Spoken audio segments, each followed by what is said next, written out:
So I was watching Arcane, the TV show, and it got me thinking about, well, the word, the title, Arcane, what it means and why we bother to distinguish it from simply saying magic.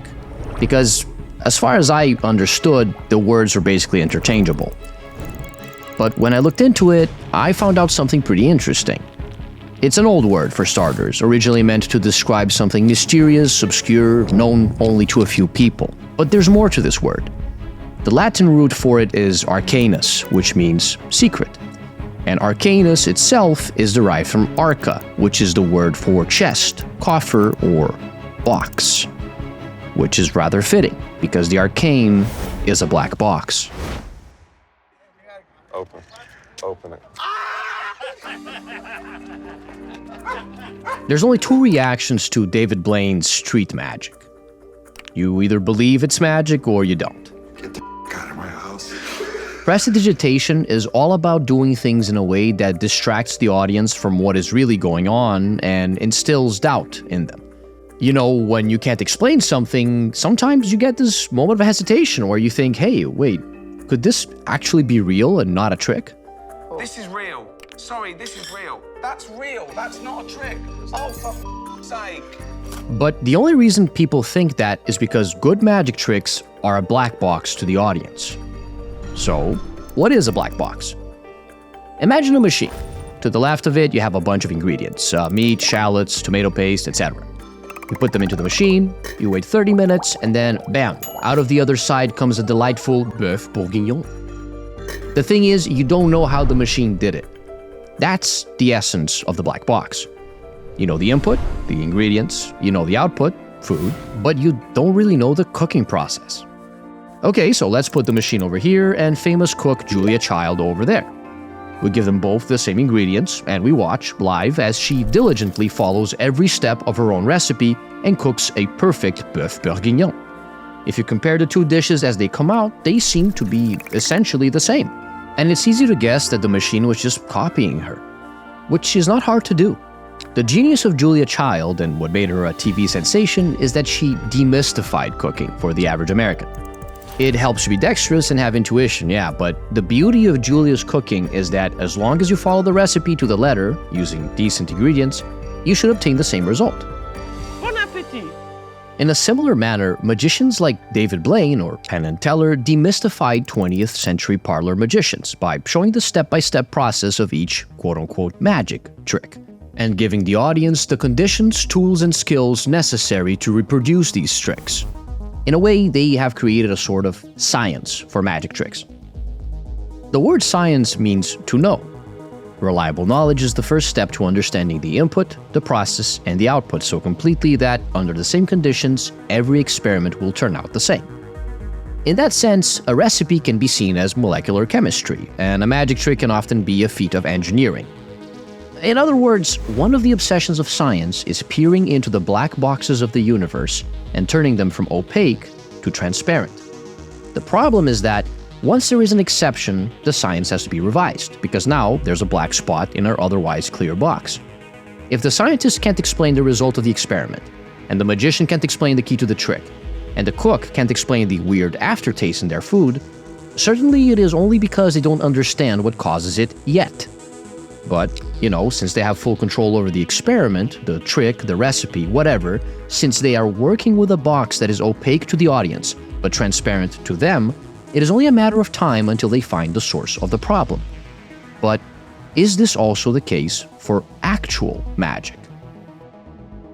Here's the most famous wizard of all time. It's Harry Potter.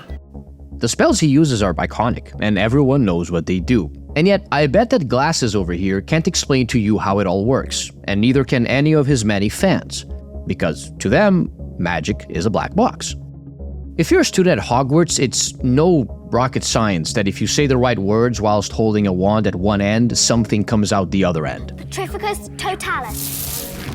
And likewise, you know that some people are born with the ability to do this and others don't. And that those who have this ability have to learn to control it, otherwise they can do weird things to the world.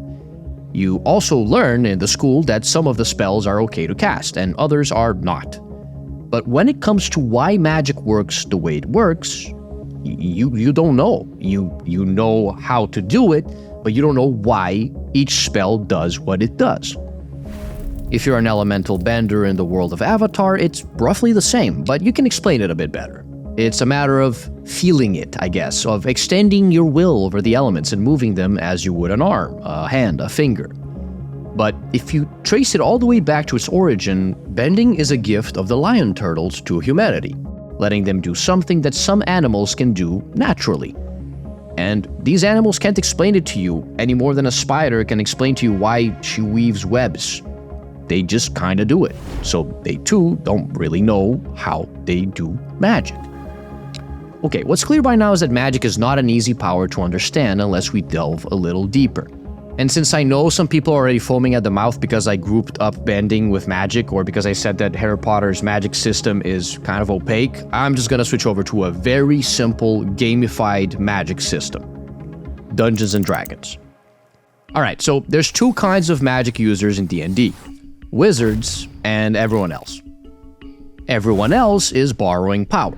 A druid is blessed by the Fae and the elements, so long as they protect nature's equilibrium, and so their spells are powered by the primal energy of nature.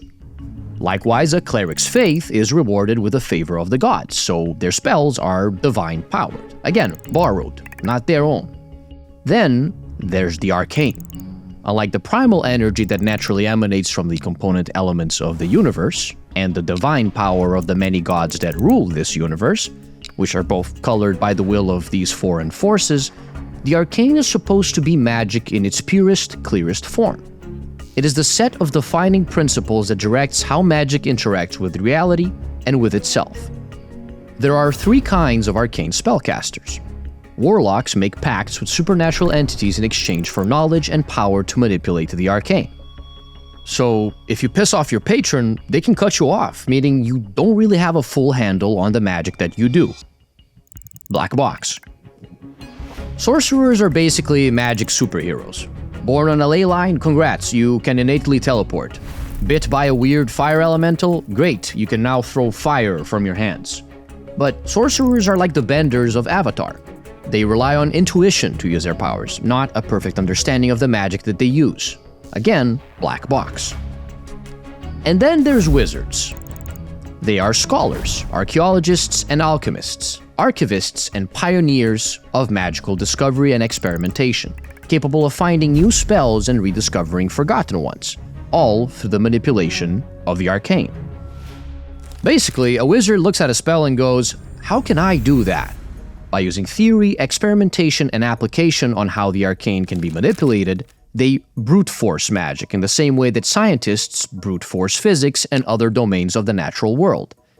Essentially, wizards in D&D are those who study the science of magic. And across all worlds, countless spells have been discovered, jotted into tomes, and replicated by wizards. But this is where it gets tricky. This is the spell Fireball. I'm gonna give you one chance to guess what it does. Now, if the spell exists, it must mean that at least once it was cast and recorded. Maybe a wizard witnessed a sorcerer use it and tried to mimic the process, or maybe they asked a warlock to obtain its secrets. It is also possible that the wizard discovered it after trying out numerous combinations of incantations, materials, and runes. Regardless, what matters is that once this spell is written down, any wizard can use it, as long as they follow the instructions. But there is a problem. Understanding how to cast the spell does not mean you understand the spell itself. This is Orb, on the movements of the Earth. It's a wonderful show, well on its way to becoming one of my favorite anime, ever. And if I had to say what the show is about in one word, then I'd say that it's about doubt. Usually the concept of doubt has a negative connotation, because doubt picks a lot of fights. With trust, with love, with faith, and truth. You'd think that this means science is yet another word antagonizing doubt, but I think the contrary is true. For science, doubt is the light shining through the darkness of error, pointing us in the direction of truth. Scientific progress is all about managing doubt, and being pragmatic about our presumed knowledge.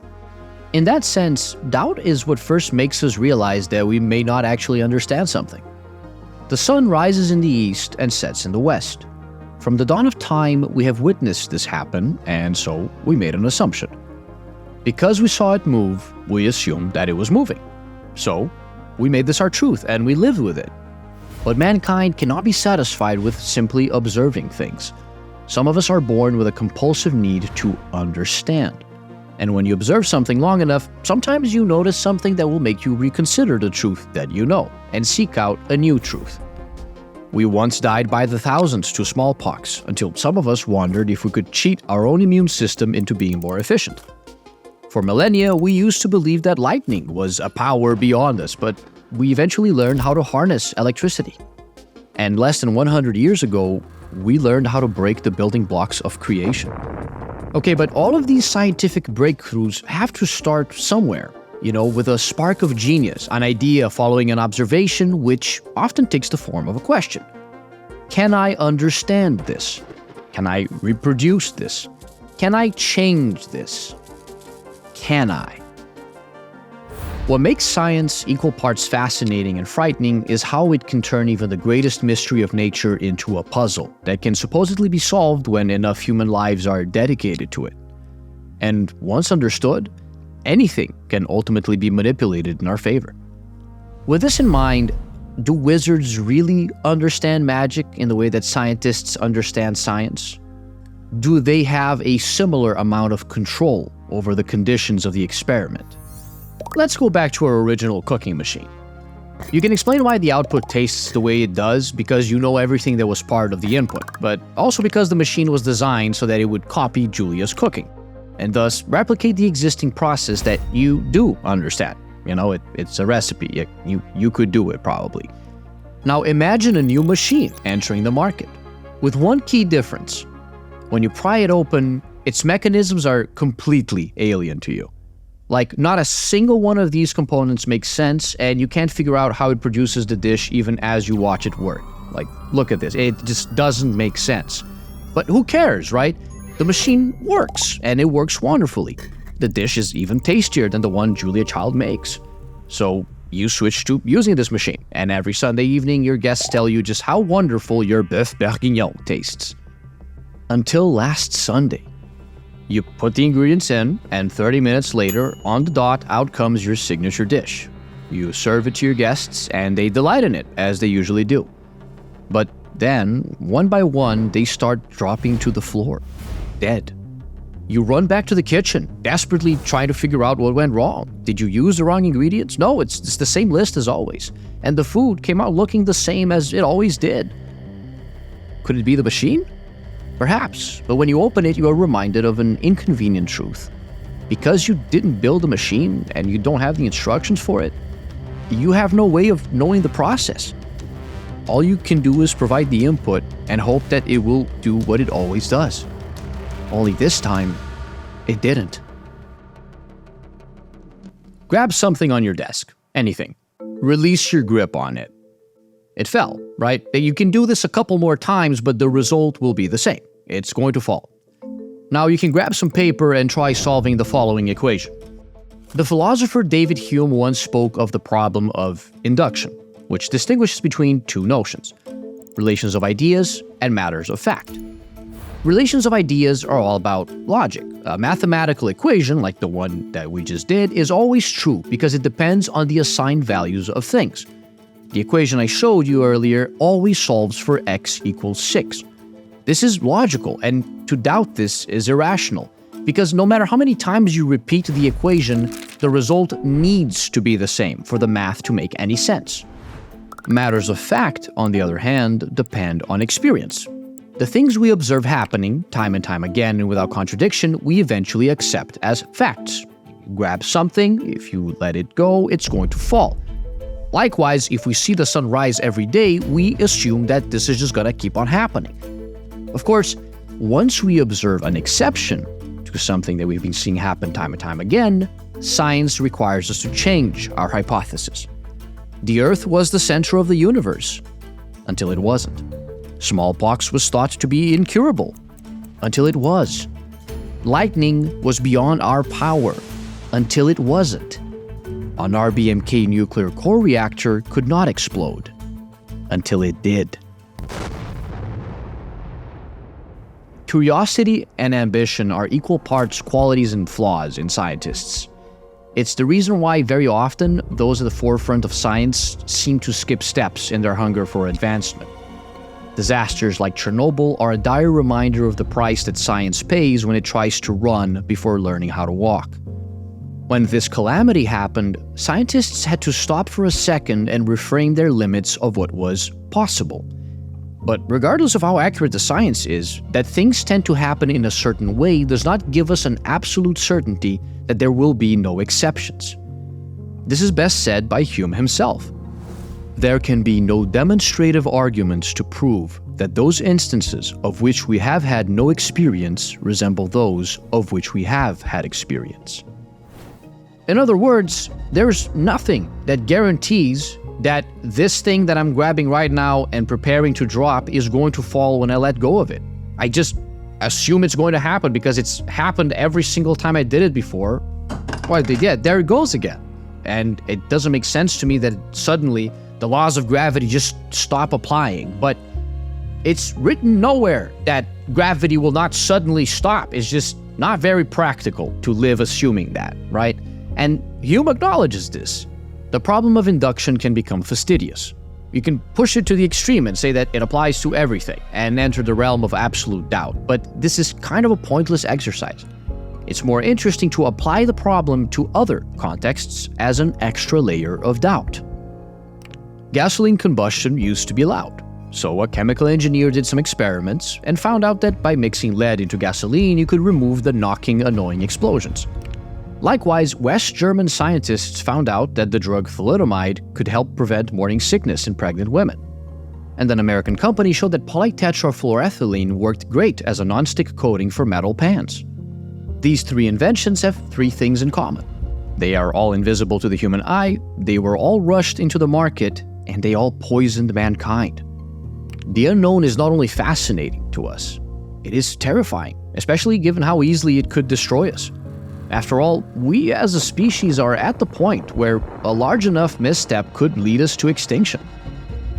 Imagine then how much more justified this fear is when it comes to the study of the arcane. Mages ruining things for everyone by unleashing a magic cataclysm is essentially a trope at this point. But I think in their case, the foolishness they show is of a different nature. Magic as a force that affects fictional worlds seems to be very much like the relation of ideas. Casting spells is like resolving equations, and the result you obtain is the logical consequence of a calculation of the principles of the arcane. But that is a wrong assumption. Here's an equation used for the velocity of a projectile launched by a trebuchet. While it looks more complicated than the one from earlier, I can assume that we can in principle understand every single variable in this equation eventually. And, somebody smarter than me can explain to me how it affects velocity, trajectory, and travel distance of the projectile. Yes, there's always the very small possibility that the principles of physics might one day suddenly inexplicably change, rendering this equation pointless. But if that ever happens, then I think siege projectiles missing their targets will be the least of our worries. The problem is that spellcasters assume that they understand the variables in spells and that these variables, like those of a normal equation, are always the same. But unlike processes in physics, which are possibly observable, the processes in magic happen within the black box of the arcane. The rune that a mage is using for a spell may mean something now, but there is no guarantee that it will continue to have this value in the future. Unlike a physical element, it can't be weighed or measured. The same applies for the order in which the runes are supposed to be used, because again, it might be like this now, but it may change in time. Unlike the chemical interactions between volume, mass, and heat involved in cooking a recipe, the interactions between spell components, words of power, and runes cannot be measured and calculated because the process of magic doesn't happen in front of us in an intelligible manner. Which means that the outcome of every spell that you cast is never certain. All wizards can do is replicate the patterns and hope that the result will be the same as it always has been. And most of the time, it is. After all, most wizards know better than to alter a spell that they did not create. Because there is a hidden variable in the arcane. Something altering the results of every experiment, a secret ingredient affecting every recipe. the one part of the trick that you haven't caught on to. Normally, it has no effect because it doesn't manifest itself. But this does not mean that it is not there. And it's not indifferent to us. If I asked you what's the most famous box of all time, I think most people would say it's Pandora's box. And the lesson of that story, I think, is very clear to all. If you ever had that box in your hands, you should not open it, even though you kind of want to look inside. In our search for knowledge, we are often confronted with key moments where we need to decide if we're going to listen to our doubts, and where the question of can I is always accompanied by a should I. The fear of knowledge runs deep in many cultures because there is a fundamental understanding that this ambition to know all things could ultimately be our undoing. At a first glance, the arcane seems to be like a law of physics, and all it seems to offer are exchanges. Words in exchange for power, gestures in exchange for control, something in exchange for something. Imagine two young inventors who achieve their dream of combining magic and technology. They call it Hextech. In their eyes, this is not only opening the world of magic to everyone who is not naturally born a mage, but also solving the problem of magic taking a toll on human users. We no longer need to exchange anything. After all, their Hextech tools are not casting a spell. They act as a proxy for a spellcaster by using a magic crystal as a power source for a machine that replicates runic patterns optimized during experimentation, and uses magic to skip the research and analysis that would be required by conventional technology to identify the step-by-step process to produce its desired effects. Science enhanced by magic. Magic harnessed through science. The dean of their academy warns them that the arcane is a force of nature and that it cannot be controlled. But the two inventors believe that the risk seems worth taking. If skipping a few steps can save lives, surely their research is justified, and the progress that they bring through Hextech in just a couple of years is nothing short of miraculous. And while it may seem unlikely, the idea of progress so fast that it seems miraculous should not be unfamiliar to you. These two videos were generated by a machine. The first is from 2023, and the second is from 2025. It's hardly surprising considering our technological progress in the last 2 decades. Computation has accelerated things in all fields, to the point that human beings have become less and less directly involved. But artificial intelligence feels a bit different. Unlike a common tool, it learns, and we do not necessarily control how its function can change depending on what it learns. After all, AI also happens to be a black box. Isaac Asimov was my first foray into science fiction through a book called I, Robot. Unfortunately, it's often associated with a movie featuring the dude who likes spaghetti, a movie which misses the point of the book completely. It's very easy to panic about artificial intelligence. The most common assumption is that it will become too intelligent for us to control. It's a trope at this point. The word robota is a Czech word for forced labor, and while sci-fi has often used a robot in a metaphorical sense to discuss ethical dilemmas about freedom and control, they are just as often used as an incarnation of the fear of uncontrolled technological advancement bringing about the extinction of mankind. It certainly looks like the book is telling a cautionary tale about artificial intelligence and that Asimov was a visionary in a time where computers were still in their infancy. Robots in his stories are all ruled by laws of robotics, which limit the behaviors they can choose in order to ensure that they cannot harm humans.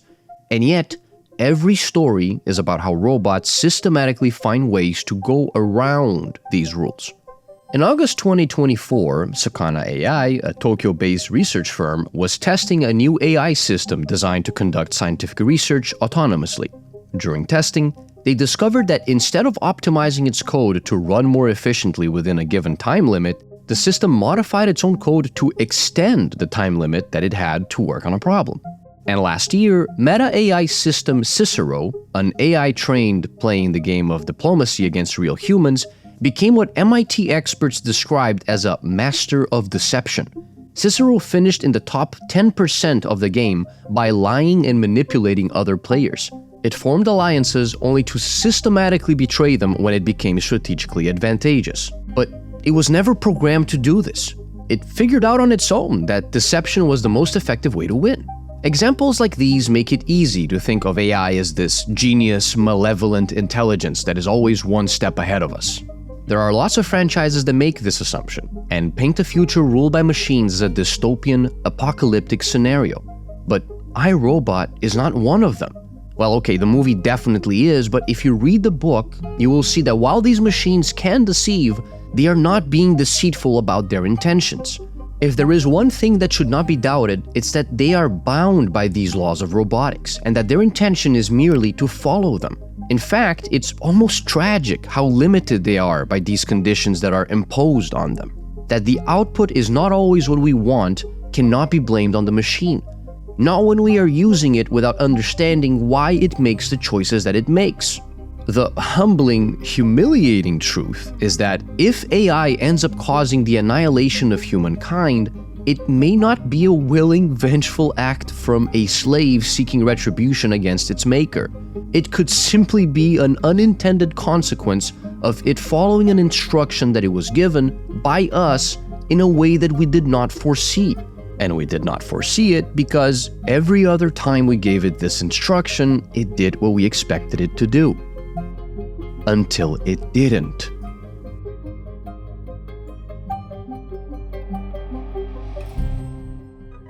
The two inventors eventually create their magnum opus, the hex core. It embodies everything about Hextech. It's an adaptive rune matrix, a Hextech artifact that evolves, a scientific tool designed to learn from itself. Using this, it should be possible to do what no human mind ever could before. To understand the arcane. Because unlike other kinds of magic which are influenced by inhuman forces, the arcane is pure. It is efficient and immediate, and using it seems no different from applying scientific theory. As long as its conditions are fulfilled, it requires neither faith nor sacrifice. Only this is an illusion, a wrong correlation that humans have time and time again failed to acknowledge. The arcane is about faith. Faith that the facts that humans have established about magic will remain the same, even if they have no scientific way of verifying this. The strange thing is that the arcane does not seem to resist the two young inventors. In fact, it reacts positively to interaction with organic matter. By the time that one of the scientists finds out just what they will need to sacrifice in order to understand, it's too late. The arcane has made itself intelligible because it wants humanity to understand, but it is uninterested in understanding humanity. Steps, then jumps, then a precipitous, uncontrolled, exponential ascent. It wants them to skip to the end, so that through magic, through technology, humankind can grasp everything that lies beyond their simple, limited, animal minds. The black box doesn't want us to just peek inside. It wants to be opened, entered.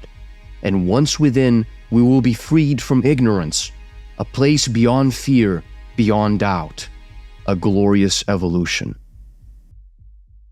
Curiosity has always been seen as a bit of a curse. For all things we don't understand, we know that the truth is out there, waiting to be discovered. And it tugs at some of us. It feels different from war, religion, politics, and all of the other things that we disagree on. The search for truth feels like our greatest pursuit. Because we can think, because we can understand, we feel compelled to do this. And the reason for that is, well, there's one infamous black box I haven't talked about yet. We don't know how we think. We understand the structure and components of the brain, sure. We understand the input it receives and the output it produces, but we are not even close to understanding a system as complex as our brain.